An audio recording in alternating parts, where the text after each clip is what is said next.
जय हिंद फ्रेंड्स। मैं सौरभ झा आपका स्वागत करता हूं आपके अपने चैनल बीएसए ट्रिकी क्लासेस पे।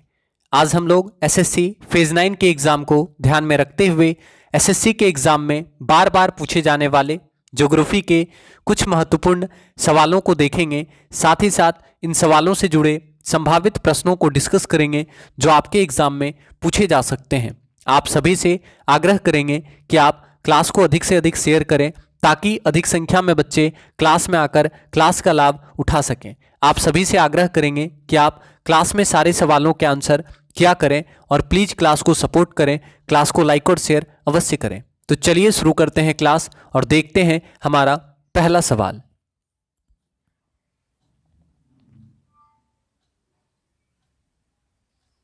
विच one of the following is a temperate desert. आपको आंसर करना है इनमें से कौन शीतोष्ण कटिबंधीय मरुस्थल है।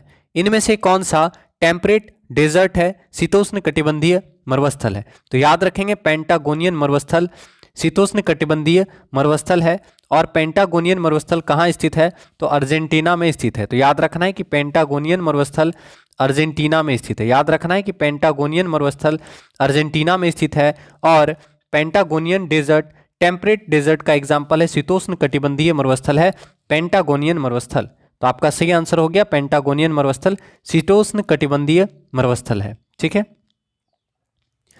अगला सवाल, the largest desert in the world is. संसार का सबसे बड़ा मरुस्थल कौन सा है। आंसर करेंगे संसार का सबसे बड़ा मरुस्थल कौन सा है। तो आप सभी जानते हैं कि संसार का सबसे बड़ा मरुस्थल है सहारा मरुस्थल। और सहारा मरुस्थल कहाँ है, तो सहारा मरुस्थल अफ्रीका महाद्वीप के उत्तरी क्षेत्र में है। तो याद रखना है विश्व का सबसे बड़ा मरुस्थल है सहारा मरुस्थल। और सहारा मरुस्थल उत्तरी अफ्रीका में है। कहाँ पे है, याद रखना है सहारा मरुस्थल उत्तरी अफ्रीका में है। और सहारा मरुस्थल विश्व का सबसे बड़ा मरुस्थल है, याद रखिएगा। अगर आपसे पूछे कालाहारी मरुस्थल कहाँ है, तो आप जानते हैं कालाहारी मरुस्थल अफ्रीका के दक्षिणी क्षेत्र में है। याद रखना है अफ्रीका के दक्षिणी क्षेत्र में है कालाहारी मरुस्थल। अफ्रीका के दक्षिणी क्षेत्र में यानी अफ्रीका के दक्षिण में लिख सकते हैं हम लोग।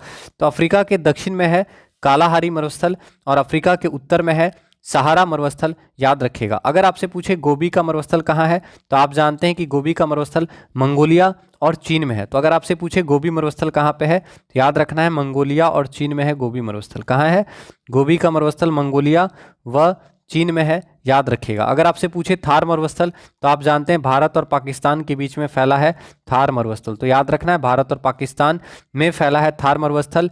गोबी मरुस्थल मंगोलिया और चीन के बीच में है, यानी मंगोलिया और चीन में फैला है गोबी मरुस्थल। सहारा मरुस्थल पूछेगा तो सहारा मरुस्थल उत्तरी अफ्रीका में फैला है, याद रखेंगे। और कालाहारी मरुस्थल किस देश में है, तो कालाहारी मरुस्थल बोत्सवाना में है, याद रखना है। कालाहारी मरुस्थल अफ्रीका महाद्वीप के कालाहारी मरुस्थल अफ्रीका महाद्वीप के दक्षिणी क्षेत्र में है। कालाहारी मरुस्थल बोत्सवाना, नामीबिया और दक्षिण अफ्रीका देश में फैला हुआ है। ठीक है, नामीबिया अच्छे से लिख लीजिएगा, नामीबिया और दक्षिण अफ्रीका में फैला हुआ है। ठीक है, तो कालाहारी मरुस्थल किन किन देशों में फैला है, तो कालाहारी मरुस्थल बोत्सवाना, नामीबिया और दक्षिण अफ्रीका में फैला है। कालाहारी मरुस्थल सबसे अधिक बोत्सवाना में फैला है, याद रखिएगा। ठीक है, तो संसार का सबसे बड़ा मरुस्थल कौन सा है, तो आप सभी जानते हैं ऑप्शन नंबर सी, सहारा मरुस्थल संसार का सबसे बड़ा मरुस्थल है, याद रखिएगा। तो आप सभी से आग्रह करेंगे कि प्लीज़ क्लास को सपोर्ट करें। क्लास को शेयर नहीं किए हैं तो क्लास को शेयर कर दीजिए। अगला सवाल, दक्षिण एशिया का सबसे बड़ा मरुस्थल का नाम क्या है। It is the largest desert in South Asia. दक्षिण एशिया का सबसे बड़ा मरुस्थल कौन सा है, तो आप सभी जानते हैं कि थार मरुस्थल दक्षिण एशिया का सबसे बड़ा मरुस्थल है। और थार मरुस्थल भारत और पाकिस्तान में फैला है। तो याद रखना है कि दक्षिण एशिया का सबसे बड़ा मरुस्थल है थार मरुस्थल। आंसर ऑप्शन नंबर डी, याद रखेंगे। अगला सवाल, which of the following statement is not true about Atacama. Atacama desert के बारे में इनमें से कौन सा स्टेटमेंट गलत है वो आपको बताना है। तो बहुत अच्छा सवाल है, आपको बताना है आटाकामा मरुस्थल के बारे में इनमें से कौन सा स्टेटमेंट गलत है। तो फटाफट ऑप्शन पढ़िए और आंसर कीजिए। ऑप्शन नंबर ए में बता रहा है कि it is a desert in South America. Atacama मरुस्थल दक्षिण अमेरिका में है। ठीक है, option number B, it is the driest desert in the world. Atacama मरुस्थल संसार का सबसे शुष्क मरुस्थल है। और option number C, it is located in southern Chile. ठीक है, यह दक्षिणी चिली में स्थित है। और ऑप्शन नंबर डी बता रहा है, it has abundant reserve of nitrate, वहाँ पर नाइट्रेट के प्रचुर भंडार है, यानी आटाकामा मरुस्थल जहाँ पे है वहाँ पे नाइट्रेट का प्रचुर भंडार है। तो इन चारों स्टेटमेंट में से कौन सा स्टेटमेंट गलत है ये आपको बताना है। ठीक है, क्योंकि देखिए लिखा हुआ है कि इनमें से कौन सा स्टेटमेंट सही नहीं है। तो एकदम सिंपल सा सवाल है, उम्मीद करेंगे आप आंसर करेंगे। आंसर करें, आटाकामा डिजर्ट के बारे में इनमें से कौन सा स्टेटमेंट सही नहीं है। तो सबसे पहले तो याद रखना है कि आटाकामा मरुस्थल दक्षिण अमेरिका में स्थित है। पहला चीज याद रखना है कि आटाकामा मरुस्थल कहाँ है, तो आटाकामा मरुस्थल दक्षिण अमेरिका में स्थित है। दूसरा सवाल, आटाकामा मरुस्थल संसार का सबसे शुष्क मरुस्थल है। अगर आपसे एग्जाम में पूछे कि संसार का सबसे शुष्क मरुस्थल कौन सा है, driest desert in the world कौन सा है, तो याद रखना है कि आटाकामा मरुस्थल संसार का सबसे अधिक शुष्क मरुस्थल है। तो दोनों स्टेटमेंट सही है। और तीसरा स्टेटमेंट है यह दक्षिण चिली में स्थित है, यह स्टेटमेंट गलत है। याद रखना है यह स्टेटमेंट आपका गलत है। तो यहाँ पे आपका सही आंसर क्या होगा, ऑप्शन नंबर सी, क्योंकि ये स्टेटमेंट गलत है। ठीक है, समझ में आया। और अगला ऑप्शन है, it has abundant reverse, it has abundant reserve of nitrate, यहाँ पर नाइट्रेट का प्रचुर भंडार है। तो ये भी बिल्कुल सही है। तो यहाँ से आपको याद रखना है, आटाकामा मरुस्थल दक्षिण अमेरिका में है, आटाकामा मरुस्थल संसार का सबसे शुष्क मरुस्थल है, और आटाकामा मरुस्थल के आसपास नाइट्रेट के प्रचुर भंडार पाए जाते हैं। तो ये तीन स्टेटमेंट सही है, जबकि ऑप्शन नंबर सी गलत है। इसका मतलब आपका आंसर ऑप्शन नंबर सी होगा। अब आपके मन में सवाल आएगा कि आटाकामा मरुस्थल कहाँ पे है। तो याद रखना है, आटाकामा मरुस्थल दक्षिणी पेरू और उत्तरी चिली के पास है। ठीक है, दोनों के पास यह आएगा। तो दक्षिणी पेरू और उत्तरी चिली के उष्णकटिबंधीय मरुस्थलीय क्षेत्र को आटाकामा मरुस्थल कहा जाता है।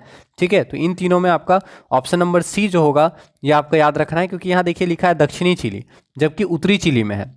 समझ में आ रहा है। तो तीन स्टेटमेंट सही है, ऑप्शन नंबर सी गलत है। हम लिख देते हैं यहाँ पे ताकि आपको दिक्कत ना हो, यहीं पे लिख देते हैं नहीं तो, ताकि आपको दिक्कत ना हो। ठीक है, तो इस चीज़ को याद रखना है। आटाकामा मरुस्थल पूछा है तो दक्षिणी की जगह उत्तरी चिली में है। कहाँ पे है, उत्तरी चिली में। समझ में आया। तो याद रखना है, आटाकामा मरुस्थल उत्तरी चिली, कहाँ पे, उत्तरी चिली और दक्षिणी पेरू के बीच में है, मतलब इन दोनों देशों में फैला हुआ है, दक्षिणी पेरू। ठीक है, दक्षिणी पेरू एवं उत्तरी चिली में फैला है। आया समझ में। तो आटाकामा मरुस्थल दक्षिणी पेरू और उत्तरी चिली के मध्य उष्णकटिबंधीय मरुस्थलीय क्षेत्र है।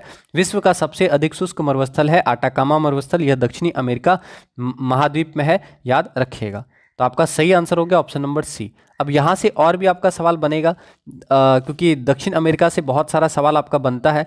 तो आपसे पूछ सकता है कि दक्षिण अमेरिका में आप जानते हैं बहुत सारा झील है जहाँ से आपका एग्जाम में सवाल बनता है। आपसे पूछेगा टिटिकाका झील कहाँ पे है, टिटिकाका झील कहाँ पे है, तो आप बताइए टिटिकाका झील कहाँ पे है। तो याद रखना है, टिटिकाका लेक दक्षिण अमेरिका में है। ठीक है, अब दक्षिण अमेरिका में कौन कौन से देश में है टिटिकाका झील, तो आपको याद रखना है टिटिकाका झील जो है, ठीक है, बोलिविया और पेरू के मध्य स्थित है। याद रखना है, पूछेगा टिटिकाका झील कहाँ पे है, तो याद रखना है बोलिविया और पेरू के बीच में है, बोलिविया और पेरू के बीच में है टिटिकाका झील। नोट कर लीजिएगा, पूछता है सवाल, बोलिविया और पेरू के बीच में स्थित है टिटिकाका झील, याद रखना है। बोलिविया और पेरू के बीच में स्थित है टिटिकाका झील, याद रखेंगे। आपसे पूछेगा टिटिकाका झील के किनारे कौन सा शहर बसा हुआ है। आपको पता होगा कि बोलिविया की राजधानी लापाज जो है टिटिकाका झील के ऊपर स्थित है। तो अगर आपसे पूछे कि इस झील के तट पर कौन सा शहर बसा हुआ है, तो आपको याद रखना है कि बोलिविया झील के तट पर,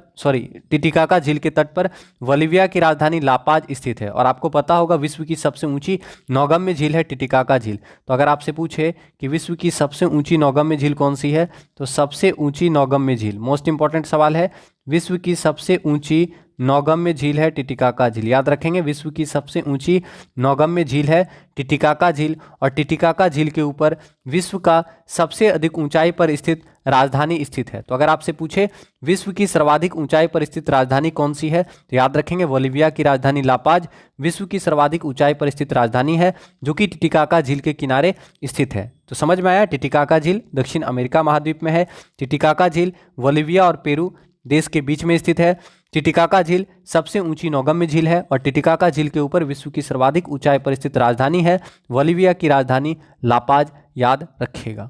ठीक है, समझ में आया? तो मोस्ट इंपॉर्टेंट सवाल था। इसके अलावा याद रखना है दक्षिण अमेरिका में आटाकामा झील है। अभी हम लोग पढ़ ही लिए कि आटाकामा झील दक्षिण अमेरिका महाद्वीप में है, तो याद रखना है कि आटाकामा मरुस्थल है, माफी चाहेंगे, आटाकामा मरुस्थल है। ठीक है, तो आटाकामा मरुस्थल जो है दक्षिण अमेरिका में है, और यह आटाकामा मरुस्थल जो है उत्तरी चिली और दक्षिणी पेरू के बीच में स्थित है। आटाकामा मरुस्थल विश्व का सबसे शुष्कतम मरुस्थल है, यानी ये सबसे ड्राइएस्ट मरुस्थल है, शुष्कतम मरुस्थल है, याद रखेंगे। और आटाकामा मरुस्थल में नाइट्रेट का भंडार पाया जाता है। विश्व का सबसे बड़ा नाइट्रेट भंडार जो है आटाकामा मरुस्थल में पाया जाता है, याद रखिएगा। आटाकामा मरुस्थल नाइट्रेट, तांबा और सल्फर के लिए पूरी दुनिया में फेमस है। सबसे अधिक नाइट्रेट का भंडार आटाकामा मरुस्थल में पाया जाता है, और ये चारों ऑप्शन में भी था। ठीक है, तो इस चीज़ को आप याद रख लीजिएगा। यहाँ पे आपका सही आंसर हो गया ऑप्शन नंबर सी।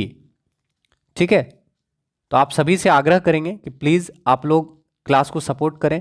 क्लास को लाइक नहीं किए हैं तो क्लास को लाइक कर दीजिए, और शेयर नहीं किए हैं तो क्लास को शेयर कर दीजिए। आटाकामा रेगिस्तान कहाँ स्थित है? आपको बताना है आटाकामा डेजर्ट कहाँ है। तो हम लोग पढ़ चुके हैं कि आटाकामा रेगिस्तान कहाँ है, दक्षिण अमेरिका महाद्वीप में है आटाकामा मरुस्थल। तो याद रखना है आटाकामा मरुस्थल उत्तरी चिली और दक्षिणी पेरू में स्थित है, और यह विश्व का सबसे शुष्कतम रेगिस्तान है, जो कि साउथ अमेरिका महाद्वीप में है, याद रखिएगा। अब यहाँ से और भी सवाल बनेगा। आप लोग जानते हैं, यहाँ से पूछता है ब्राज़ील। आप जानते हैं दक्षिण अमेरिका का बहुत ही महत्वपूर्ण देश है ब्राज़ील। तो आपसे पूछ सकता है एग्जाम में सवाल कि दक्षिण अमेरिका और लैटिन अमेरिका का सबसे बड़ा देश कौन सा है। तो दक्षिण अमेरिका का सबसे बड़ा देश कौन सा है? तो आपको याद रखना है ब्राज़ील। दक्षिण अमेरिका का सबसे बड़ा देश कौन सा है? तो याद रखना है दक्षिण अमेरिका का सबसे बड़ा देश है ब्राज़ील। याद रखिएगा दक्षिण अमेरिका का सबसे बड़ा देश है ब्राज़ील। और ब्राज़ील जो है विश्व का एकमात्र देश है जहाँ से, याद रखना है ब्राज़ील विश्व का एकमात्र देश है जहां से विषुवत एवं मकर रेखा गुजरती है। ठीक है, तो दक्षिण अमेरिका का सबसे बड़ा देश है ब्राज़ील। ब्राज़ील विश्व का एकमात्र देश है जहां से विषुवत एवं मकर रेखा गुजरती है, याद रखिएगा। ब्राज़ील का सबसे बड़ा शहर है साओ पालो, और आप जानते हैं कि साओ पोलो ब्राज़ील का सबसे बड़ा शहर है, और साथ ही साथ साओ पोलो दक्षिणी गोलार्ध का भी सबसे बड़ा शहर है। तो मोस्ट इंपॉर्टेंट सवाल है, एग्जाम में बहुत पूछता है, तो आप इसको लिख लीजिएगा साओ पालो से। ठीक है, पूछता है ये सब सवाल, तो साओ पोलो क्या याद रखना है कि ब्राज़ील का सबसे बड़ा शहर है साओ पोलो। आपसे पूछेगा एग्जाम में कि ब्राज़ील का सबसे बड़ा शहर कौन सा है, तो पहला सवाल ब्राज़ील का सबसे बड़ा शहर साओ पोलो। ब्राज़ील का सबसे बड़ा शहर साओ पोलो। ठीक है, ब्राज़ील का सबसे बड़ा शहर कौन सा है? तो ब्राज़ील का सबसे बड़ा शहर है साओ पोलो। अगर आपसे पूछे दक्षिणी गोलार्ध का सबसे बड़ा शहर, तो भी आप आंसर करेंगे साओ पोलो। ठीक है, दक्षिणी गोलार्ध का, और ये क्यों फेमस है आप बताइए? दक्षिणी गोलार्ध का सबसे बड़ा शहर कौन सा है? Sao Paulo. और साओ पोलो विश्व की सबसे बड़ी कहवा मंडी यहीं पे है। ठीक है, तो दक्षिणी गोलार्ध का सबसे बड़ा शहर साओ पोलो। अगर आपसे पूछे विश्व का सबसे बड़ा कहवा मंडी, कहवा मतलब क्या होता है आपको पता है? कहवा मतलब क्या होता है? कॉफ़ी। तो विश्व की सबसे बड़ी कॉफ़ी मंडी कहाँ पे है? तो ये भी आपको याद रखना है कि साओ पोलो में है। विश्व की सबसे बड़ी कॉफ़ी मंडी या कहवा मंडी, विश्व की सबसे बड़ी कहवा मंडी, कहवा मतलब कॉफ़ी। ठीक है, तो विश्व की सबसे बड़ी कहवा मंडी कहाँ पे है? तो विश्व की सबसे बड़ी कहवा मंडी साओ पोलो में है, याद रखना है। ये तीनों बहुत पूछता है, इसको आप याद रख लीजिएगा। और आपको पता है ब्राज़ील में सेंटोस बंदरगाह है, और सेंटोस बंदरगाह को कॉफ़ी बंदरगाह कहा जाता है। तो ये भी सवाल पूछता है कि सेंटोस बंदरगाह कहाँ है? तो सेंटोस बंदरगाह ब्राज़ील में है। ठीक है, तो सेंटोस बंदरगाह कहाँ पे है? तो याद रखना है कि सेंटोस बंदरगाह ब्राज़ील में है, और सेंटोस बंदरगाह को कहवा बंदरगाह कहा जाता है। कहाँ पे है सेंटोस बंदरगाह? ब्राज़ील में है, और सेंटोस बंदरगाह को कहवा बंदरगाह कहा जाता है। ठीक है, यानी कॉफ़ी बंदरगाह कहा जाता है। तो याद रखना है कि सेंटोस बंदरगाह को कॉफ़ी पोर्ट कहा जाता है। ठीक है, और ये कहाँ पे है? ये भी ब्राज़ील में है, याद रखिएगा। समझ में आया? तो Brazil, Argentina, Uruguay, Ecuador, Peru, Chile, ये सब क्या दक्षिण अमेरिका का कुछ महत्वपूर्ण देश है। तो यहाँ से बहुत सारा सवाल बनता है, आप इसको याद रख लीजिएगा। दक्षिण अमेरिका का कुछ महत्वपूर्ण देश, उसमें भी ब्राज़ील से बहुत सवाल बनता है, अर्जेंटीना से बनता है। अर्जेंटीना की राजधानी क्या है? अर्जेंटीना की राजधानी ब्यूनस आयर्स है, याद रखिएगा। और अर्जेंटीना से एक सवाल बहुत ज़्यादा बनता है, आपसे पूछेगा दक्षिण अमेरिका की सबसे ऊंची चोटी। आपको बताना दक्षिण अमेरिका की सबसे ऊंची चोटी कौन सी है? पता है आपको? दक्षिण अमेरिका की सबसे ऊंची चोटी का नाम बताएं। दक्षिण अमेरिका की सबसे ऊंची चोटी का नाम बताना है आपको। ठीक है, तो दक्षिण अमेरिका की सबसे ऊंची चोटी है एंकाकागुआ। दक्षिण अमेरिका की सबसे ऊंची चोटी है एंकाकागुआ, और एंकाकागुआ जो है ये अमेरिका में है, सॉरी अर्जेंटीना में है। ठीक है, क्या लिख रहे थे, अर्जेंटीना। तो अर्जेंटीना में है एंकाकागुआ। तो अगर आपसे पूछेगा दक्षिण अमेरिका की सबसे ऊंची चोटी, तो याद रखना है नाम क्या है, एंकाकागुआ। ठीक है, याद रहेगा अंकाकागुआ। तो याद रखना है कि दक्षिण अमेरिका में, ठीक है, दक्षिण अमेरिका की सबसे ऊंची चोटी है एंकाकागुआ। ये किस देश में है, अर्जेंटीना देश में है। तो याद रखिएगा कि दक्षिण अमेरिका की सबसे ऊंची चोटी एंकाकागुआ अर्जेंटीना में है। मोस्ट इंपॉर्टेंट सवाल है, पूछता है एग्जाम में। ठीक है, उरुग्वे की राजधानी क्या है, तो उरुग्वे की राजधानी मोंटेवीडियो आप जानते हैं। उरुग्वे से क्या सवाल बनता है कि विश्व का पहला फुटबॉल मैच आप जानते हैं उरुग्वे में हुआ था। फुटबॉल का विश्व कप अगर आपसे पूछेगा पहला फुटबॉल विश्व कप कहाँ हुआ था, तो पहला फीफा वर्ल्ड कप उरुग्वे में हुआ था। किसने जीता था, उरुग्वे ने जीता था, आपको पता होगा। तो विश्व का पहला फीफा वर्ल्ड कप उरुग्वे में हुआ था, उरुग्वे जीता था। उरुग्वे की राजधानी मोंटेवीडियो है, याद रखना है। तो Uruguay, Argentina, Brazil, Peru, Ecuador, Chile, ये क्या है, दक्षिण अमेरिका का मोस्ट इंपॉर्टेंट देश है जहां से एग्जाम में बहुत सारा सवाल बनता है। तो इसको आप कर लीजिएगा एग्जाम के लिए। ठीक है, तो क्लास में रेगुलर रहिए, क्योंकि एक बार में सारा सवाल नहीं बता सकते हैं, तो आप रेगुलर रहिएगा तो ही आपको ज़्यादा बेनिफिट होगा। तो आटाकामा रेगिस्तान कहाँ पे है, तो याद रखना है दक्षिणी अमेरिका में स्थित है आटाकामा मरुस्थल। ठीक है, चलिए अगला सवाल देखते हैं। आप सभी से आग्रह करेंगे कि प्लीज़ क्लास को लाइक कर दीजिए एक बार। तकलामाकन डिजर्ट इज लोकेटेड इन, आपको बताना है तकलामाकन डिजर्ट कहाँ है। तो आप सभी को पता है कि तकलामाकन डिजर्ट कहाँ पे है, चीन में है तकलामाकन डिजर्ट। तो अगर आपसे पूछे तकलामाकन डिजर्ट कहाँ पे है, तो याद रखना है कि तकलामाकन डिजर्ट चीन में है। तो आंसर हो गया ऑप्शन नंबर बी। अगला सवाल, डेजर्ट ऑफ गोबी इन, गोबी का मरुस्थल कहाँ है। तो आप जानते हैं कि गोबी का मरुस्थल कहाँ है, तो मंगोलिया और चीन में है। तो याद रखना है चीन और मंगोलिया में है गोबी का मरुस्थल। तो अगर आपसे पूछे गोबी मरुस्थल कहाँ है, तो गोबी मरुस्थल चीन और मंगोलिया में है। तो आपका सही आंसर हो गया ऑप्शन नंबर ए, गोबी मरुस्थल चीन और मंगोलिया में फैला हुआ है। ठीक है, अब यहाँ से भी बहुत सारा सवाल बनता है, तो फिलहाल याद रखिएगा कि गोबी मरुस्थल चीन और मंगोलिया में है। अगला सवाल, in which country is the Gobi desert located, Gobi मरुस्थल किस देश में है। तो आप जानते हैं कि गोबी मरुस्थल मंगोलिया और चीन में है। तो आपका आंसर हो गया ऑप्शन नंबर डी, गोबी मरुस्थल मंगोलिया और चीन में है। अगला सवाल, an example of an intercontinental plateau, आपको बताना है अंत पर्वतीय या अंतवर्तीय पठार का उदाहरण कौन सा है। आपको बताना है इनमें से कौन सा अंतवर्तीय प्लेटू का एग्जाम्पल है, इंटरकंटिनेंटल प्लेटू का एग्जाम्पल है। तो आप आंसर कीजिएगा इनमें से कौन सा इंटरकंटिनेंटल प्लेटू है। ठीक है, इंटरकंटिनेंटल प्लेटू कौन सा है ये आपको बताना है।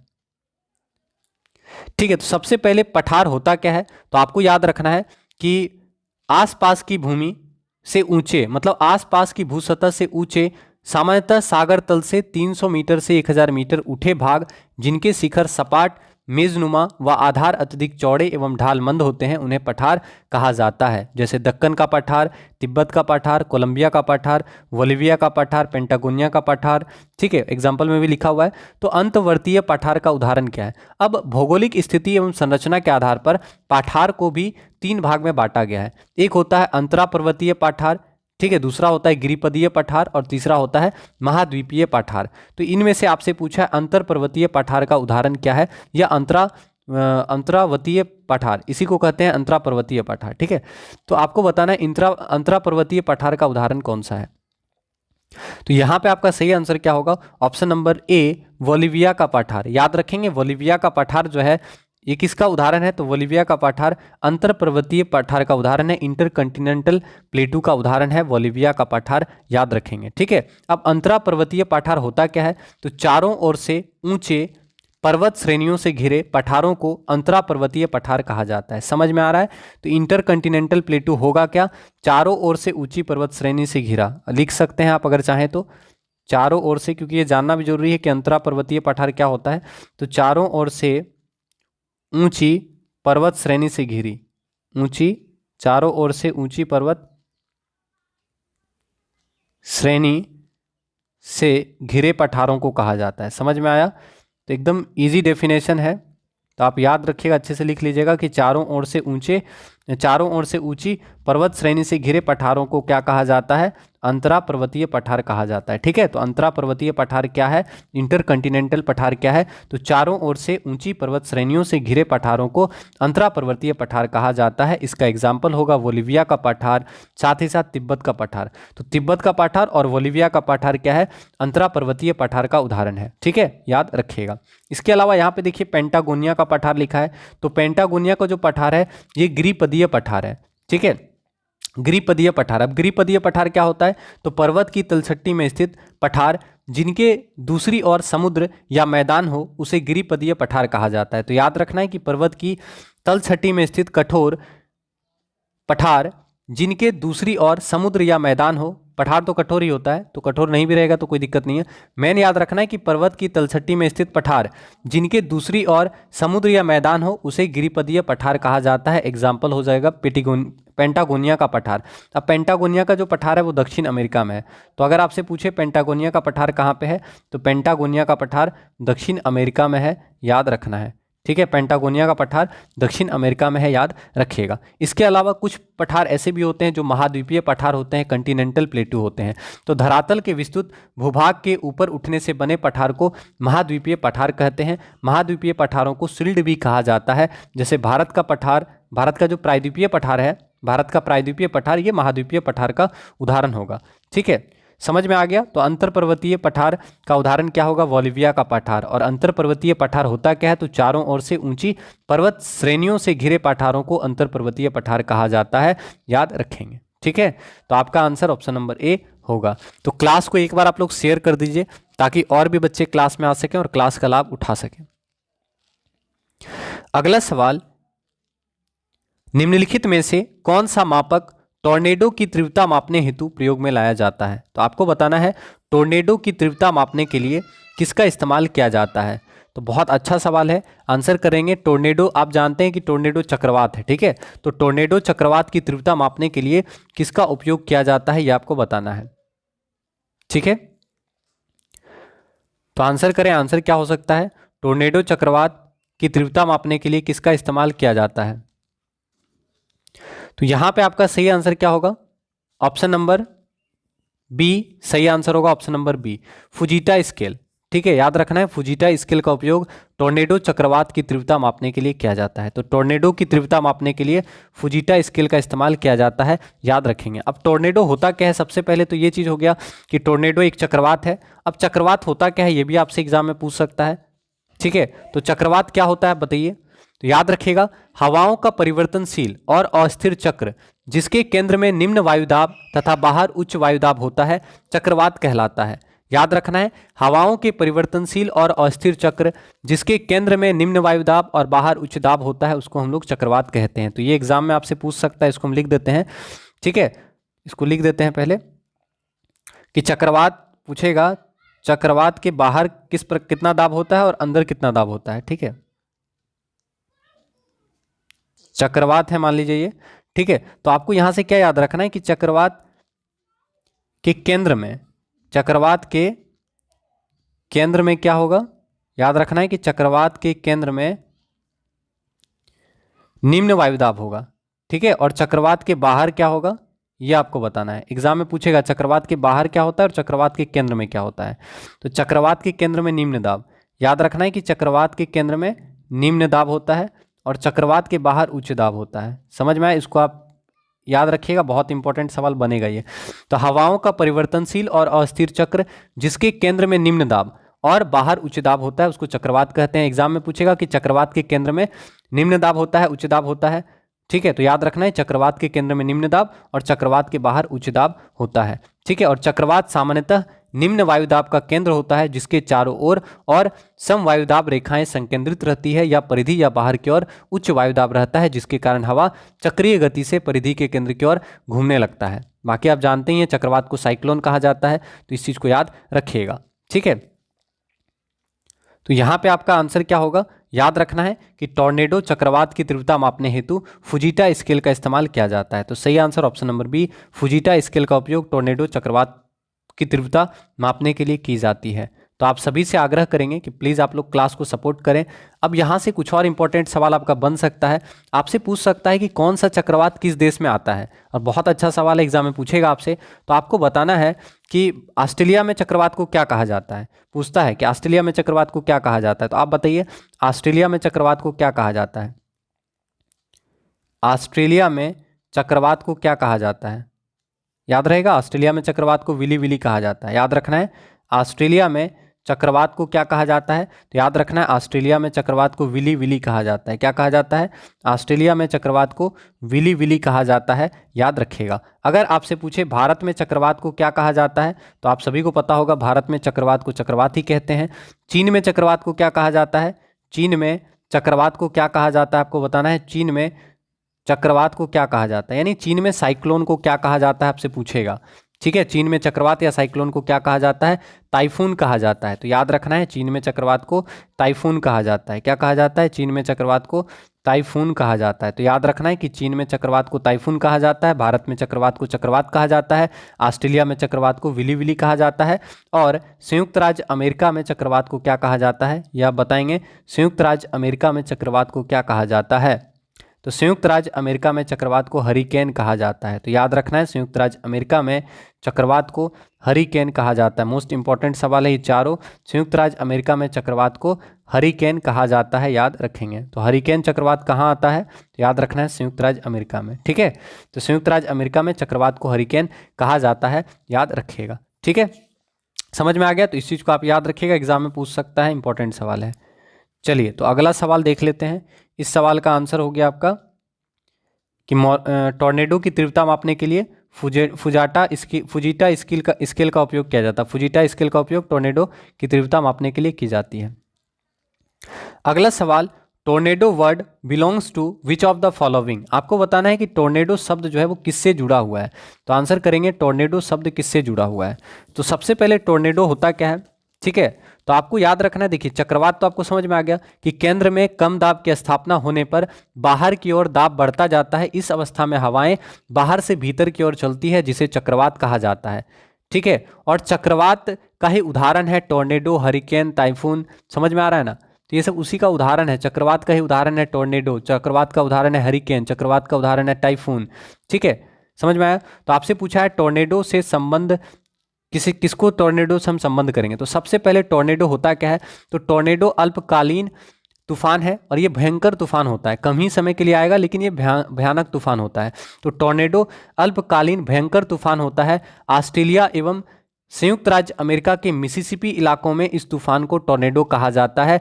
टॉर्नेडो तूफान जल एवं स्थल दोनों जगहों पे उत्पन्न हो सकता है, यानी ये टॉर्नेडो तूफान जो है समुद्र में भी हो सकता है, समझ में आया, और ज़मीन पे भी आ सकता है। तो टॉर्नेडो तूफान किससे जुड़ा है, मैक्सिको की खाड़ी से जुड़ा है। तो आपका आंसर हो गया ऑप्शन नंबर ए, याद रखिएगा। तो टॉर्नेडो किससे संबंधित है, तो टॉर्नेडो मैक्सिको की खाड़ी से संबंधित है, याद रखेंगे। तो आपका ऑप्शन नंबर ए सही आंसर हो गया। ठीक है, अगर आपसे पूछे, यहां से सवाल बनेगा, अगर आपसे पूछे अटलांटिक महासागर में उठने वाले तूफान को क्या कहा जाता है। ठीक है, तो अटलांटिक महासागर में कौन सा तूफान आता है, आपको पता है।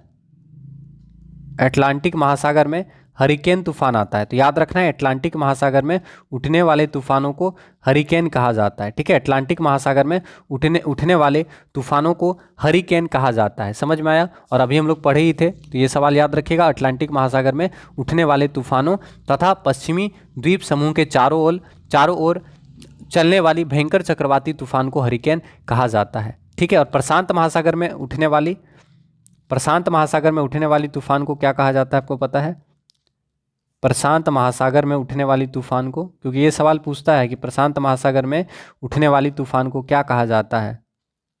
ठीक है, प्रशांत महासागर में उठने वाली तूफान को क्या कहा जाता है। तो याद रखना है प्रशांत महासागर में उठने वाली तूफान को टाइफून कहा जाता है। याद रहेगा कि प्रशांत महासागर में उठने वाली तथा चीन सागर में चलने वाली वक्रगामी कटिबंधी चक्रवात को टाइफून कहा जाता है। तो प्रशांत महासागर में उठने वाली और चीन सागर में चलने वाली वक्रगामी कटिबंधी चक्रवात को टाइफून कहा जाता है, याद रखिएगा। तो इस सवाल का आंसर क्या हो गया, टॉर्नेडो किससे संबंधित है, तो मैक्सिको की खाड़ी से संबंधित है। तो आप सभी से आग्रह करेंगे कि प्लीज़ क्लास को एक बार लाइक कर दीजिए। किलिमंजारो क्या है आपको बताना है। तो बहुत अच्छा सवाल है, किलिमंजारो क्या है आपको बताना है। आंसर करेंगे किलिमंजारो क्या है। किलिमंजारो क्या है, तो आप जानते हैं कि किलिमंजारो एक वॉल्केनिक पर्वत है, ज्वालामुखीय पर्वत है किलिमंजारो। तो आपका आंसर क्या होगा, ऑप्शन नंबर ए आग्नेयगिरी पर्वत है। ठीक है, तो किलिमंजारो क्या है, तो याद रखना है किलिमंजारो एक ज्वालामुखीय पर्वत है। ठीक है, अब ज्वालामुखी क्या होता है आपको पता ही होगा कि ज्वालामुखी का संबंध पृथ्वी के अंतर्जात बल से उत्पन्न होने वाले अचानक संकलन से है। इसके अंतर्गत पृथ्वी की आंतरिक परतों में पेरिडोटाइट के गलन से मैग्मा की उत्पत्ति होती है। और ज्वालामुखी क्रिया में सबसे अधिक कौन सा गैस निकलता है, तो ज्वालामुखी क्रिया में सबसे अधिक कौन सा गैस निकलता है बता दीजिए। तो किलिमंजारो क्या है, किलिमंजारो एक ज्वालामुखी पर्वत है और ज्वालामुखी क्रिया से सबसे अधिक जलवाष्प गैस निकलता है, याद रखिएगा। ठीक है, समझ में आया। ठीक है, जब मैग्मा पृथ्वी के आंतरिक परतों को तोड़ते हुए सतह पर पहुंचता है तो उसे लावा कहा जाता है। ज्वालामुखी क्रिया के अंतर्गत लावा के अतिरिक्त गैस, राख और तरल पदार्थ भी पृथ्वी की सतह से बाहर निकलता है। इसके अलावा जलवाष्प निकलता है। जलवाष्प के अलावा ज्वालामुखी विस्फोट के कारण carbon dioxide, sulphur dioxide, hydrogen, nitrogen, इन सब गैस भी रिलीज होता है। तो अगर आपसे पूछे ज्वालामुखी विस्फोट के दौरान कौन सा गैस निकलता है, तो सबसे अधिक जलवाष्प निकलता है। इसके अलावा carbon dioxide, sulphur dioxide, hydrogen और नाइट्रोजन की भी मात्रा निकलती है। ठीक है, तो किलिमंजारो क्या है, तो किलिमंजारो एक ज्वालामुखीय पर्वत है, याद रखिएगा। समझ में आया, तो ऑप्शन नंबर ए आपका सही आंसर हो जाएगा। ठीक है, अच्छा किलिमंजारो पर्वत कहाँ पे है आपको पता है, कहाँ है किलिमंजारो पर्वत, तंजानिया में है। ठीक है, तो पूछेगा किलिमंजारो क्या है, एक ज्वालामुखी पर्वत है और ये कहाँ पे है, तंजानिया में है, तंजानिया में है। ठीक है, तंजानिया में स्थित मृत ज्वालामुखी पर्वत है, मृत ज्वालामुखी पर्वत। ठीक है, तो ये आपको याद रख लेना है कि तंजानिया में स्थित मृत ज्वालामुखी पर्वत है किलिमंजारो। किलिमंजारो तंजानिया में स्थित मृत ज्वालामुखी पर्वत है, याद रखिएगा। तो आप सभी से आग्रह करेंगे कि आप क्लास को सपोर्ट करें। लाइक नहीं किए हैं तो प्लीज़ क्लास को लाइक कर दीजिए। अगला सवाल, निम्न में से कौन से ज्वालामुखी सतही प्लेट के मध्य में घटित होते हैं। तो आंसर करना है इनमें से कौन से ज्वालामुखी सतही प्लेटों के मध्य घटित होते हैं। ठीक है, तो सही आंसर क्या होगा, option number D mount Kilimanjaro. अब क्वेश्चन को घुमाया है। अब आपको पहले तो ये याद रखना है कि सतही प्लेट के मध्य घटित होता है तो उसको किस प्रकार का ज्वालामुखी कहते हैं। एक तो आपको याद रखना है ज्वालामुखी का बहुत सारा प्रकार होता है। सक्रियता के आधार पर ज्वालामुखी को बांटा गया है। सक्रियता के आधार पर ज्वालामुखी को बांटे हैं, जैसे सक्रिय ज्वालामुखी, सुषुप्त ज्वालामुखी, मृत ज्वालामुखी। विस्फोटकता के आधार पर भी ज्वालामुखी को बांटा गया है। शांत दरारी प्रकार का ज्वालामुखी, केंद्रीय विस्फोटक प्रकार का ज्वालामुखी। इसके अलावा और भी उसको अम्लता एवं क्षारीयता के आधार पर भी ज्वालामुखी को बांटा गया है, कि जैसे कि वल्केनियन ज्वालामुखी है, स्ट्रोम्बली ज्वालामुखी है, हवाईयन ज्वालामुखी है। ठीक है, विसुवियस ज्वालामुखी है। तो ज्वालामुखी को अलग अलग कैटेगरी में बांटा गया है। ठीक है, तो उसमें से यहाँ पे आपको याद रखना है, एक होता है सक्रिय ज्वालामुखी, एक होता है सुषुप्त ज्वालामुखी और एक होता है मृत ज्वालामुखी। ठीक है, तो अब आपको याद रखना है ऐसे ज्वालामुखी जिसमें हजारों वर्षों या लंबे अरसों से कोई उद्भेदन नहीं हुआ है तथा भविष्य में उद्भेदन की संभावना नहीं है, उसे हम लोग मृत ज्वालामुखी कहते हैं। ठीक है, उसे क्या कहते हैं, मृत ज्वालामुखी कहते हैं। और माउंट किलिमंजारो जो है मृत ज्वालामुखी का एग्जाम्पल है। समझ में आया, तो यहीं से आपको समझ में आ गया कि माउंट किलिमंजारो क्या है, मृत ज्वालामुखी है, मृत ज्वालामुखी पर्वत है और ये कहाँ पे है, तंजानिया में है। तो याद रखना है कि माउंट किलिमंजारो तंजानिया में है और ये ठीक है मृत ज्वालामुखी पर्वत है और यह ज्वालामुखी सतही प्लेट के मध्य घटित होता है, याद रखिएगा। समझ में आया, तो इस चीज को याद रख लीजिएगा।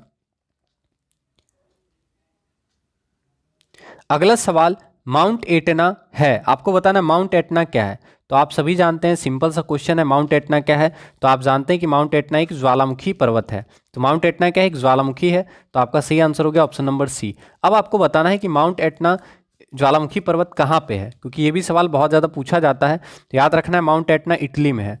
माउंट एटना कहाँ पे है, इटली में। तो अगर आपसे पूछे माउंट एटना कहाँ पे है, तो माउंट एटना इटली में है, याद रखना है कि माउंट एटना इटली में है और इटली में स्थित ये एक सक्रिय ज्वालामुखी है। तो यहाँ पे तो बहुत सिंपल सवाल है कि ज्वालामुखी है, लेकिन एग्जाम में पूछता है कि माउंट एटना सक्रिय ज्वालामुखी है, सुषुप्त ज्वालामुखी है, मृत ज्वालामुखी है, इस तरह का ऑप्शन देगा। तो याद रखना है कि माउंट एटना जो है इटली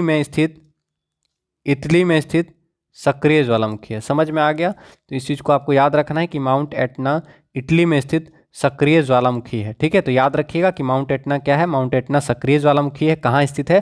इटली में स्थित है माउंट एटना। अब यहाँ से और भी आपका सवाल बनेगा, कौन सा ज्वालामुखी कहाँ पे है, कौन सा ज्वालामुखी पर्वत कहाँ पे है, ये आप देख लीजिए, एग्जाम में आपसे पूछ सकता है। ठीक है, तो माउंट एटना इटली में स्थित सक्रिय ज्वालामुखी है, याद रखिएगा। अब यहाँ से देखिए, आपसे पूछेगा Ojos del Salado. Ojos del Salado ज्वालामुखी पर्वत है, ये कहाँ पे है आपको बताना है। ओजोस डेल सलाडो बहुत इंपॉर्टेंट सवाल है।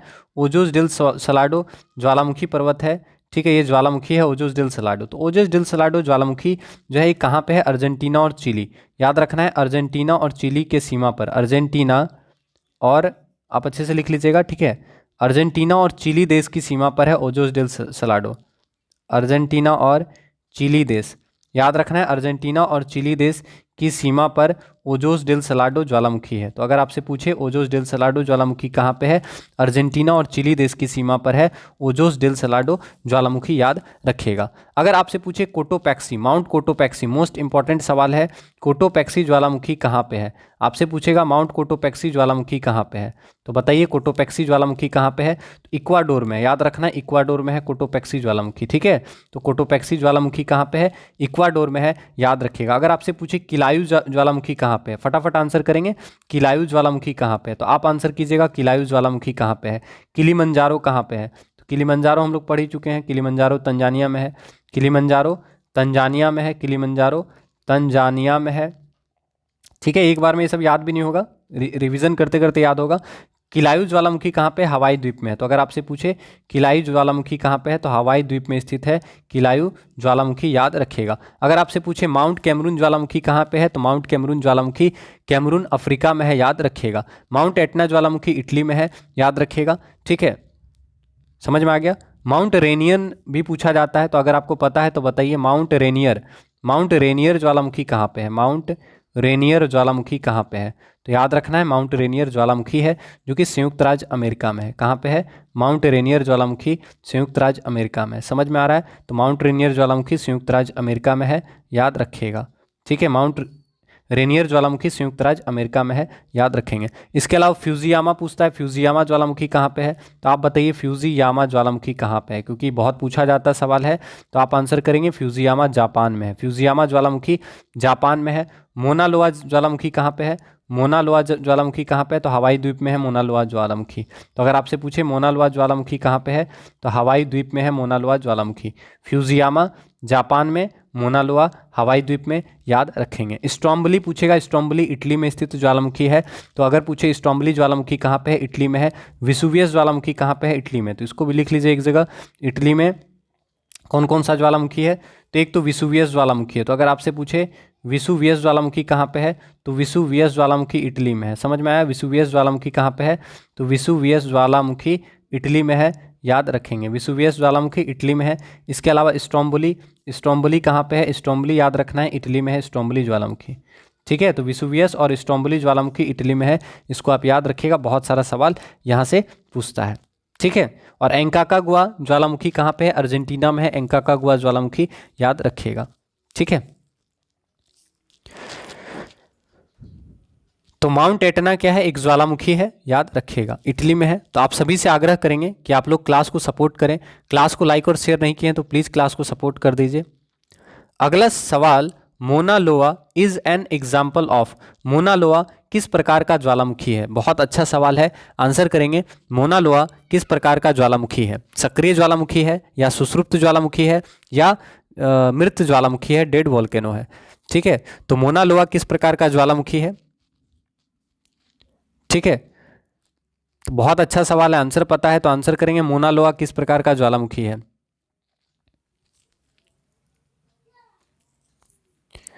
तो आपका सही आंसर होगा ऑप्शन नंबर ए, सक्रिय ज्वालामुखी है। तो याद रखना है मोना लोआ एक सक्रिय ज्वालामुखी है। अब इंपॉर्टेंट सवाल ये बना कि मोना लोआ एक सक्रिय ज्वालामुखी है। अब सक्रिय ज्वालामुखी होता क्या है, तो सबसे पहले तो आपको ये याद रखना है वैसा ज्वालामुखी जिनसे समय समय पर मेग्मा निकलता रहता है अथवा वर्तमान में उद्गार हो रहा है, उसे हम लोग सक्रिय ज्वालामुखी कहते हैं। समझ में आया? तो वैसे ज्वालामुखी जिनसे समय समय पर मेग्मा निकलता रहता है अथवा वर्तमान में उद्गार हो रहा है, उसको हम लोग सक्रिय ज्वालामुखी कहते हैं। अब सक्रिय ज्वालामुखी का कुछ इंपॉर्टेंट एग्जाम्पल आप लिख लीजिए जो एग्जाम में पूछता है। एक तो मोना लोआ सक्रिय ज्वालामुखी है और मोना लोआ हवाई द्वीप में स्थित है। तो मोना लोआ एक सक्रिय ज्वालामुखी है, हवाई द्वीप में स्थित है, याद रखिएगा। इसके अलावा याद रखना है स्ट्रोम्बली ज्वालामुखी जो है ये भी सक्रिय ज्वालामुखी है। स्ट्रोम्बली याद रहेगा। याद रखना है लिपारी द्वीप समूह पर, लिपारी द्वीप समूह पर, लिपारी द्वीप समूह इटली में है, तो लिपारी द्वीप समूह या इटली, इटली कर लीजिएगा, नहीं तो इटली भी याद रख सकते हैं। इटली तो याद रखना ही है, लिपारी द्वीप समूह भी याद रख लीजिएगा, ठीक है। लिपारी द्वीप समूह इटली का स्ट्रोम्बली ज्वालामुखी, इटली का स्ट्रोम्बली ज्वालामुखी जो है ये सक्रिय ज्वालामुखी है। तो अगर आपसे पूछे स्ट्रोम्बली ज्वालामुखी कहाँ पे है, तो याद रखना है स्ट्रोम्बली, स्ट्रोम्बली क्या है, एक ज्वालामुखी है। किस प्रकार का ज्वालामुखी है, सक्रिय ज्वालामुखी है।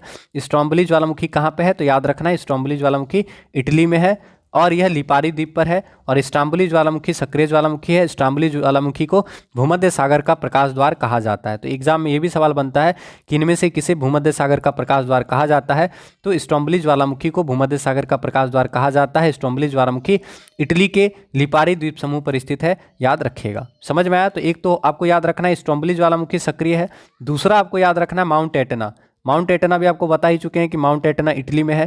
तो माउंट एटना ज्वालामुखी सक्रिय ज्वालामुखी है। कहाँ है, तो माउंट एटना इटली में स्थित सक्रिय ज्वालामुखी है, याद रखिएगा। इसके अलावा आपसे पूछेगा इक्वाडोर में है कोटोपैक्सी ज्वालामुखी।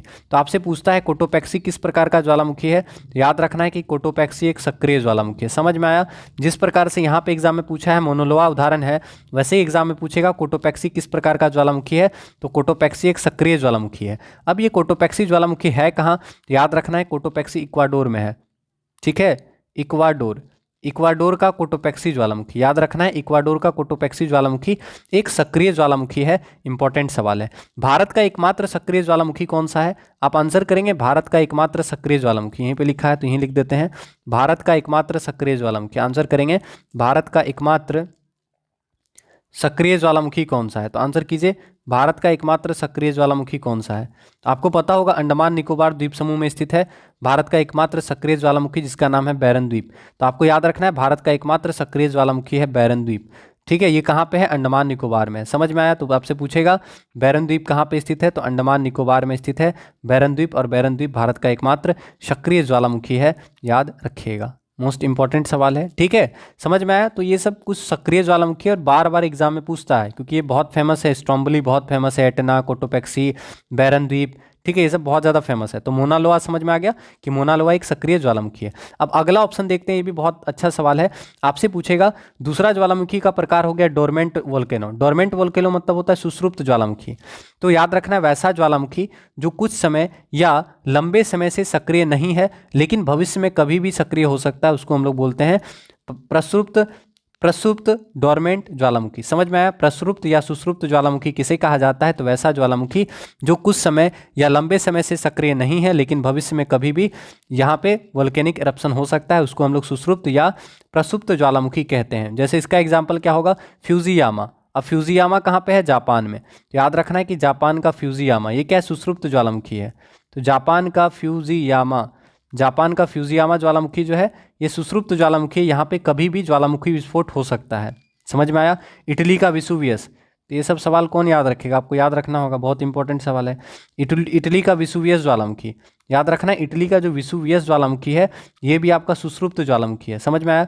इटली का विसुवियस ज्वालामुखी क्या है, याद रखना है जापान का फ्यूजियामा और इटली का विसुवियस एक डोरमेंट वोल्केनो है। इसके अलावा भारत में भी एक सुषुप्त ज्वालामुखी है, आपको पता होगा, और इसका नाम क्या है आपको पता है, अंडमान निकोबार में है, नारकोंडम नाम है। तो याद रखना है अंडमान निकोबार में है, अंडमान निकोबार में है, ठीक है, अंडमान निकोबार में है। तो ऐसे लिख सकते हैं अंडमान निकोबार का नारकोंडम द्वीप, तो याद रखना है अंडमान निकोबार का नारकोंडम, ये क्या है, एक सुषुप्त ज्वालामुखी है। तो अगर आपसे पूछेगा कि नारकोंडम किस प्रकार का ज्वालामुखी है, तो नारकोंडम एक डोरमेंट या प्रसुप्त या सुषुप्त ज्वालामुखी है, और ये नारकोंडम ज्वालामुखी अंडमान निकोबार में। आया समझ में?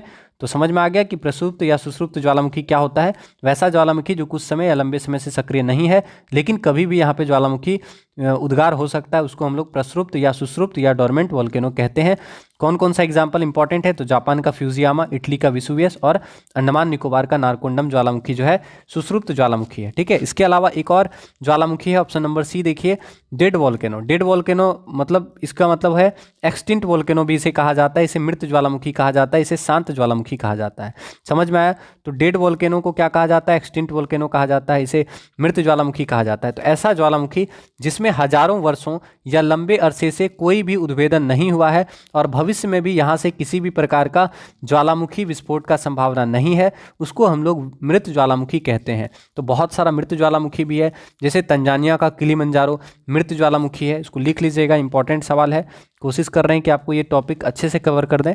ठीक है, तो आपसे पूछेगा किलिमंजारो कहाँ पे है, तंजानिया, तो याद रखना है तंजानिया का किलिमंजारो। तो यहाँ से दोनों हो जाएगा कि कहाँ पे है और नाम क्या है। तो जैसे आपसे पूछेगा किलिमंजारो क्या है, तो एक मृत ज्वालामुखी है किलिमंजारो, कहाँ पे है, तंजानिया में है। समझ में आ रहा है?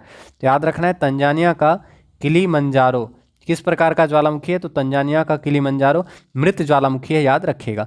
इसके अलावा म्यांमार का पोपा ज्वालामुखी, म्यांमार का पोपा ज्वालामुखी, म्यांमार का पोपा ज्वालामुखी क्या है, मृत ज्वालामुखी है। म्यांमार का पोपा ज्वालामुखी मृत ज्वालामुखी है। तो याद रखना है तंजानिया का किलिमंजारो मृत ज्वालामुखी है, म्यांमार का पोपा मृत ज्वालामुखी है, याद रखिएगा। अर्जेंटीना का एंकाकागुआ ये भी मृत ज्वालामुखी में आता है, याद रखिएगा।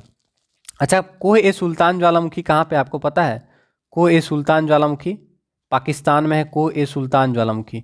तो पूछ सकता है कि कोह ए सुल्तान ज्वालामुखी कहाँ पे है, तो कोह ए सुल्तान ये पाकिस्तान में। ठीक है, तो पाकिस्तान का ज्वालामुखी है कोह ए सुल्तान ज्वालामुखी, ये भी जो है डेड वोल्केनो में इसको रखा गया है। ठीक है, तो ये आपको याद रखना। और कहीं कहीं ऐसा भी किताब में लिखा है कि ईरान में है। ठीक है, तो ऑप्शन जो देगा उस हिसाब से लिखना है, लेकिन जो ज़्यादातर जो किताब में रहता है वहाँ पे आपका आंसर पाकिस्तान मिलेगा। ठीक है, तो पाकिस्तान में कोह सुल्तान ज्वालामुखी है, याद रखना है। और कहीं कहीं ईरान भी लिखा है, तो आप दोनों याद रख लीजिएगा, ताकि एग्जाम में ऑप्शन के हिसाब से आप आंसर कर सके। समझ में आया? तो ऑप्शन कभी कभी एक ऑप्शन में दोनों नहीं देगा। ठीक है, तो इस चीज़ को आप याद रखिएगा।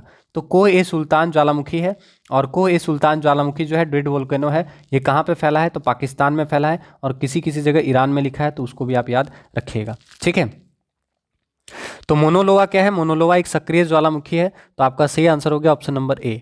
आप सभी से आग्रह करेंगे कि प्लीज़ आप लोग क्लास को सपोर्ट करें। क्लास को लाइक नहीं किए हैं तो क्लास को लाइक कर दीजिएगा। अगला सवाल, निम्नांकित ज्वालामुखी उद्गारों में से कौन सा सर्वाधिक विस्फोटक है? आपको बताना है सबसे अधिक सक्रिय ज्वालामुखी कौन सा है। क्वेश्चन को पूछ रहा है इनमें से किस प्रकार का जो ज्वालामुखी है वो बहुत ज़्यादा विस्फोटक होता है। ठीक है, तो आपको बताना है निम्नलिखित ज्वालामुखी उद्गारों में से कौन सा सर्वाधिक विस्फोटक है। ठीक है, तो आपको पता ही होगा कि ज्वालामुखी को हम लोग बहुत सारे भागों में बांटते हैं सक्रियता के आधार पर, सक्रिय ज्वालामुखी, सुषुप्त ज्वालामुखी और मृत ज्वालामुखी। अम्लीयता एवं क्षारीयता के आधार पर भी ज्वालामुखी को बांटा गया है, पीलियन ज्वालामुखी, हवाईयन ज्वालामुखी, स्ट्रैम्बोलियन ज्वालामुखी, वल्केनियन ज्वालामुखी। ठीक है, तो ज्वालामुखी का बहुत सारा प्रकार है, उनमें से कौन सा ज्वालामुखी है जो बहुत ज़्यादा विस्फोटक होता है। ठीक है, तो याद रखना है ऑप्शन नंबर सी आपका सही आंसर होगा, वल्केनियन ज्वालामुखी। वल्केनियन ज्वालामुखी नाम से नहीं पता चल रहा है वल्केनियन, तो वल्केनियन ज्वालामुखी जो है सर्वाधिक विस्फोटक ज्वालामुखी होता है। ठीक है, तो वल्केनियन ज्वालामुखी सर्वाधिक विस्फोटक ज्वालामुखी होता है। वल्केनियन ज्वालामुखी से अम्लीय एवं क्षारीय सभी प्रकार के मैग्मा की उत्पत्ति होती है, यानी वल्केनीय ज्वालामुखी के द्वारा अम्लीय और क्षारीय दोनों प्रकार का मैग्मा का उत्पत्ति होता है। मैग्मा के साथ अत्यधिक मात्रा में गैस निकलने के कारण फूलगोभी के आकार की ज्वालामुखी से निर्मित बादलों का निर्माण होता है। यानी याद रखना है कि सबसे अधिक विस्फोटक पूछेगा ज्वालामुखी उद्गार कौन सा है, तो याद रखना है सर्वाधिक विस्फोटक ज्वालामुखी उद्गार है वल्केनियन, और वल्केनियन ज्वालामुखी उद्गार से अम्लीय एवं क्षारीय सभी प्रकार के मैग्मा की उत्पत्ति होती है। ठीक है, तो इस चीज़ को याद रख लेना है। आपका आंसर हो गया ऑप्शन नंबर सी, वल्केनियन ज्वालामुखी। ठीक है, सबसे अधिक ज्वालामुखी उद्गार जो विस्फोटक, सबसे अधिक विस्फोटक ज्वालामुखी उद्गार कौन सा है, तो वल्केनियन याद रखिएगा। ठीक है, बाकी हवाईयन भी पूछ सकता है, तो हवाईयन से क्या पूछेगा, तो हवाईयन ज्वालामुखी उद्गार में क्या होता है कि मैग्मा का उद्गार शांत तरीके से होता है। हवाईयन ज्वालामुखी उद्गार में मैग्मा का जो उद्गार होता है वो शांत तरीके से होता है तथा विस्फोटक बहुत कम होता है, क्योंकि लावा तरल एवं अत्यधिक क्षारीय होता है। अत्यधिक तरल होने के कारण लावा सतह पर दूर तक फैलकर जमकर कठोर हो जाता है। तो हवाईयन ज्वालामुखी उद्गार में क्या हो गया, तो हवाईयन ज्वालामुखी उद्गार में मैग्मा जो है वो शांत तरीके से जमीन से बाहर निकलता है और बहुत कम विस्फोट होता है, क्योंकि इसमें लावा जो होता है वो तरल फॉर्म में रहता है और काफ़ी ज़्यादा क्षारीय होता है। ठीक है, तो ये सब थोड़ा डीप सवाल है, तो ये सब आपको कब समझ में आएगा, जब आप रेगुलर पढ़िएगा तब समझ में आएगा, नहीं तो फिर समझ में नहीं आएगा। ठीक है, समझ में आया, हवाईयन ज्वालामुखी भी आपको समझ में आ गया। इसके बाद है स्ट्रोम्बोलियन ज्वालामुखी। तो स्ट्रोम्बोलियन ज्वालामुखी क्या होता है, तो स्ट्रोम्बोलियन प्रकार के ज्वालामुखी मैग्मा में सिलिका की मात्रा कम होने के कारण ये कुछ कम अम्लीय होता है, और इसमें जो होता है, इस प्रकार का जो उद्गार होता है ये बिना विस्फोट के होता है। ठीक है, समझ में आया। तो ये हम देख रहे हैं स्ट्रोम्बोलियन ज्वालामुखी, इसमें बहुत कम विस्फोट होता है। हवाईयन ज्वालामुखी हम लोग देखें, इसमें भी बहुत, हवाईयन ज्वालामुखी में विस्फोट बहुत कम होता है। स्ट्रोम्बोलियन ज्वालामुखी जो है सामान्यतः बिना विस्फोट का ही हो जाता है। ठीक है, वल्केनियन ज्वालामुखी जो है ये सबसे अधिक विस्फोटक होता है। समझ में, तो पूछेगा कौन सा ज्वालामुखी उद्गार सर्वाधिक विस्फोटक होता है, तो वल्केनियन ज्वालामुखी उद्गार सबसे अधिक विस्फोटक होता है। तो आपका सही आंसर हो गया ऑप्शन नंबर सी। आप सभी से आग्रह करेंगे कि प्लीज़ आप लोग क्लास को सपोर्ट करें। क्लास को लाइक नहीं किए हैं तो क्लास को लाइक कर दीजिए। अगला सवाल, the most abundant gas emitted from volcanoes is, ज्वालामुखी से उत्सर्जित होने वाली अत्यधिक प्रचुर गैस है। तो ज्वालामुखी विस्फोट होगा तो उसमें सबसे अधिक कौन सा गैस निकलता है, तो आपको पता है कि ज्वालामुखी विस्फोट होगा तो उसमें सबसे अधिक जलवाष्प गैस निकलता है। तो अगर आपसे पूछे ज्वालामुखी से उत्सर्जित होने वाली अत्यधिक प्रचुर गैस कौन सी है, तो ज्वालामुखी से उत्सर्जित होने वाली अत्यधिक प्रचुर गैस है वाटर वेपर जलवाष्प। तो याद रखना है ज्वालामुखी क्रिया में सबसे अधिक जलवाष्प गैस निकलता है। इसके अलावा कार्बन डाइऑक्साइड, सल्फर डाइऑक्साइड, ठीक है, नाइट्रोजन, हाइड्रोजन गैस भी निकलता है, लेकिन आपको याद रखना है सबसे अधिक कौन सा निकलता है, वाटर वेपर। ज्वालामुखी विस्फोट के कारण, ज्वालामुखी उद्गार के कारण सबसे अधिक जलवाष्प निकलता है, याद रखिएगा। आया समझ में, तो आप आंसर क्या हो गया, ऑप्शन नंबर ए, ज्वालामुखी से उत्सर्जित होने वाली अत्यधिक प्रचुर गैस वाटर वेपर या जलवाष्प है। अगला सवाल, which of the following equipment is use to measure the earthquake, निम्नलिखित में से किस यंत्र का उपयोग भूकंप तरंगों के मापन के लिए किया जाता है। आपको बताना है भूकंप तरंगों के मापन के लिए किस इंस्ट्रूमेंट का इस्तेमाल किया जाता है। एकदम सिंपल सवाल है, तो आप सभी जानते हैं कि भूकंप तरंगों की माप के लिए किस इंस्ट्रूमेंट का इस्तेमाल किया जाता है, तो आंसर कर दीजिएगा सिस्मोग्राफ। तो आंसर क्या हो जाएगा, ऑप्शन नंबर बी, सिस्मोग्राफ। ठीक है, तो याद रखना है भूकंपीय तरंगों के मापन के लिए सिस्मोग्राफ का इस्तेमाल किया जाता है। ठीक है, अब यहाँ से इंपॉर्टेंट सवाल क्या बनता है, अब भूकंप क्या होता है, तो आपको पता होगा कि पृथ्वी के अंतर्जात एवं बहिर्जात बलों के कारण ऊर्जा का निष्कासन होता है, जिसके कारण तरंगों की उत्पत्ति होती है, जो सभी दिशाओं में फैलकर पृथ्वी पर कंपन उत्पन्न करता है, यानी पृथ्वी हिलता है, उसी को हम लोग क्या कहते हैं, भूकंप कहते हैं। ठीक है, और आपको पता होगा कि यहाँ से जो इंपॉर्टेंट सवाल बनता है, क्या बनता है कि भूकंप आने से पहले वायुमंडल में कौन सा गैस जो है अधिक मात्रा में हो जाता है। तो आपको ये सवाल बताना है। इस सवाल का आंसर समझ में आ गया कि भूकंपीय तरंगों के मापन के लिए सिस्मोग्राफ का इस्तेमाल किया जाता है। अब आपको इस सवाल का आंसर करना है, अभी फटाक से आंसर कीजिए। भूकंप आने से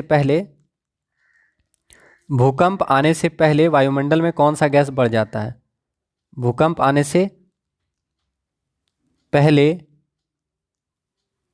वायुमंडल में, ठीक है, रेडोन गैस की मात्रा बढ़ जाती है। ठीक है, डायरेक्ट याद रखना है कि भूकंप आने से पहले वायुमंडल में रेडोन गैस की मात्रा बढ़ जाती है। ऐसा माना जाता है कि भूकंप आने से पहले वायुमंडल में रेडोन गैस की मात्रा बढ़ जाती है। तो पूछेगा, ठीक है, कि भूकंप आने से पहले वायुमंडल में किस गैस की मात्रा बढ़ जाती है, तो डायरेक्टली याद रखना है कि भूकंप आने से पहले वायुमंडल में रेडोन गैस की मात्रा बढ़ जाती है। ठीक है, समझ में आया, तो आपका आंसर हो गया ऑप्शन नंबर, ठीक है, यहाँ से याद रखिएगा भूकंप आने से पहले वायुमंडल में रेडोन गैस की मात्रा बढ़ जाती है। और भूकंप के अध्ययन को क्या कहा जाता है, सिस्मोलॉजी कहा जाता है भूकंप के अध्ययन को। ठीक है, तो याद रखना है भूकंप के अध्ययन को सिस्मोलॉजी कहा जाता है। ठीक है, तो यहाँ पे आपका सवाल क्या था कि भूकंपीय तरंगों के मापन के लिए किसका इस्तेमाल किया जाता है, सिस्मोग्राफ का इस्तेमाल किया जाता है। भूकंप के अध्ययन को सिस्मोलॉजी कहा जाता है, याद रखिएगा। और भूकंप आता है तो उसमें आपको पता है कि कुछ तरंग निकलता है, जैसे P waves, S waves, L waves. तो इसको भी आपको याद रखना है कि पी वेव्स जो होता है, भूकंप के समय सबसे पहले पी तरंगों की उत्पत्ति होती है, ठीक है। तो पी तरंग को प्राइमरी वेव्स भी कहा जाता है। और पी वेव्स जो होता है अनुदैर्ध्य तरंग होता है। अनुदैर्ध्य तरंग आपको पता होगा, अनुदैर्ध्य तरंग में कणों के कंपन का या जो दोलन का जो दिशा होता है वो क्या होता है, समानांतर होता है। जैसे ध्वनि तरंग क्या है, तो ध्वनि आप जानते हैं कि अनुदैर्ध्य तरंग है, ठीक है। तो ध्वनि क्या है, अनुदैर्ध्य तरंग है, याद रखिएगा आप। और प्रकाश तरंग क्या है, अनुप्रस्थ तरंग होता है, ठीक है। तो पी तरंग क्या है, तो पी तरंग को प्राइमरी वेव्स कहा जाता है, याद रखिएगा। एस तरंग को सेकेंडरी वेव्स कहा जाता है और एल तरंग को लव वेव्स कहा जाता है, याद रखिएगा। तो भूकंप आने पर 3 प्रकार की तरंगों का निर्माण होता है, पी वेव्स, एस वेव्स और एल वेव्स, याद रखिएगा, ठीक है। तो क्लास को एक बार शेयर कर दीजिएगा आप लोग। अगला सवाल, the intensity of earthquake is measured.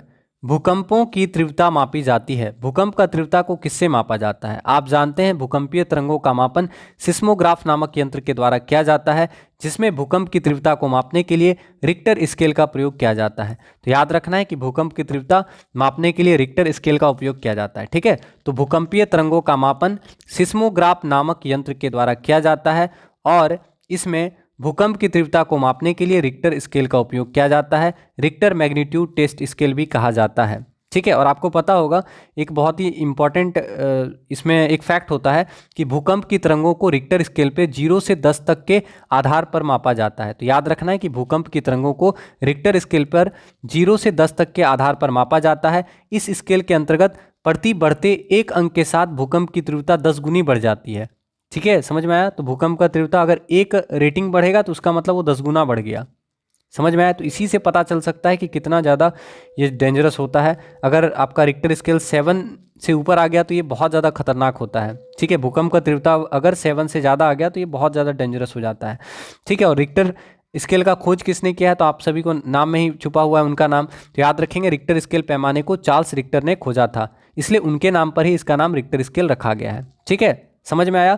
तो भूकंप की तीव्रता को मापने के लिए रिक्टर पैमाना का इस्तेमाल किया जाता है, याद रखिएगा। इसके अलावा मर्केली स्केल भी कभी कभी पूछ लेता है कि मर्केली स्केल का इस्तेमाल कहाँ होता है, ठीक है। तो मर्केली स्केल का इस्तेमाल भी भूकंप की तीव्रता मापने में किया जाता है, ठीक है।